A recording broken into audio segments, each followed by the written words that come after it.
So yung mga baliktanaw, napakaswerte ko po, no, karangalan ko na makasama ang ating Tito Duduts, ang idol ng baliktanaw, kung saan makita natin yung kwento ng buhay ng mga batang Pinoy. So, Papa Duduts, maraming salamat at nakasama kita dito sa aking koleksyon, no.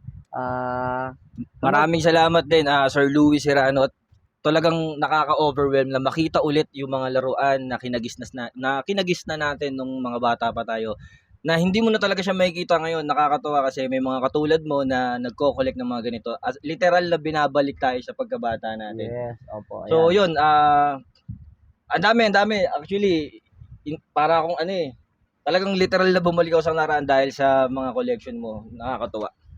Ayan po ang ating pong Tito Duduts. Muli po, maraming salamat po. From Louis School Collectors, no? Baliktanaw with Tito Duduts. Yes po, maraming salamat. Support po natin yung mga collection ni Sir Louie Serrano. Literal na ibabalik ka sa nakaraan. Ang sarap sa pakiramdam na maalala natin yung pagkabata natin. Kasi katulad ngayon, 'di ba? Yung mga kabataan hindi na rin nakakapaglaro ng mga ganito dahil nga sa teknolohiya, dahil sa cellphone. And in fact, hindi na nga sila nakakapaglaro sa labas kahit yung mga tumbang preso. Tama. Bihira ka na lang makakita ng naglalaro ng ganun, 'di ba? Luksong baka, text, may makikita ka pa. Pero nakakatawa kay Sir Louie, eto. Yes, ayan. Ito yung text na Pelikula text. mga pelikula text talaga siya. At yun, may text pa naman hanggang ngayon, kaya lang mga anime siya. Pero ito talaga yung one of a kind talaga. Yes, movie text. Movie text talaga siya. Kung ano yung mga bagong release na movie, yun din yung i-release nilang text. Nakakatuwa kasi nakakita ulit ako nito. Actually, bihira, makakita ka pa rin naman ito sa mga online shop. Yes, Kaya meron. Feeling ko reproduce na May lang mga, din yun, may mga tapos reproduce. iba anime na nga po. Unlike this one from the 80s and 90s. Ito talagang legit, tingnan nyo naman, Yes, talagang niluluma na siya. Inamag. Actually, inanay. Anay na siya. Ayan. Pero nakakatawa, talagang bumabalik ako sa nakaraan. Anong paborito mong laro nito dati? Text talaga. Tinetext ang aking favorite kung saan tapos ang bilangan natin is sa iwadala lopat pat malinim ato pilo wasam si pusam. Kami naman, may iba pa kaming laro nito, yung parang Lucky 9 siya. Nakabaliktad. Number. Nakabaliktad yung tatlong piece lang yun. Tapos maglalapag ka ng taya mo doon, tataasan lang ng number up to 9. Lucky 9 lang. Mas kaiba, no? Sa usual na laro na tinatawag nating doon, walang pektus. Walang pektus. Tapos mabilisan doon.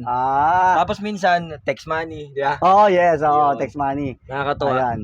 Tapos, bukod sa pektus, ang pandadaya namin dito, baliktaran. Yes, Binabaliktaran yung pamato. Tama. Diba? Isa pa yun, no? At saka kung minsan, pagka ang bilangan na, actually, minsan hindi na nga bilangan, no? Dangkalan, doon nagkakaroon dayaan. Ayun, dangkalan na. Ang piga sa magkabilang kamay, magkaiba. Isang pisil na, isang medyo magang pa, kaya akala mo, pantay na. Tsaka pag bago yung text at pigaan, medyo makapal siya. Mas kaya medyo lugi ka. Lugi ka, tama, yun. At may pogs ka dyan, pogs. Yes, meron tayong pogs. Actually, ang ating pogs ito. With canister, ayan.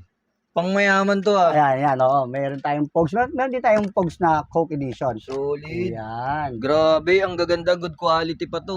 At saka meron siyang itong ating slammer. Grabe. Ayan, sige. Solid.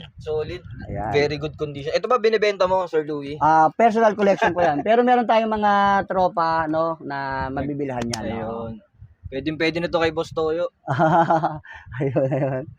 Ayan. So yun lang, magbabrowse muna kami dito. I-enjoy ko muna tong place ni Sir Louie.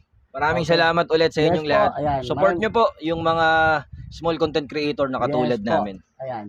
Maraming salamat po. Baliktanaw, Louis School Collector and Tito Duduts. Thank you.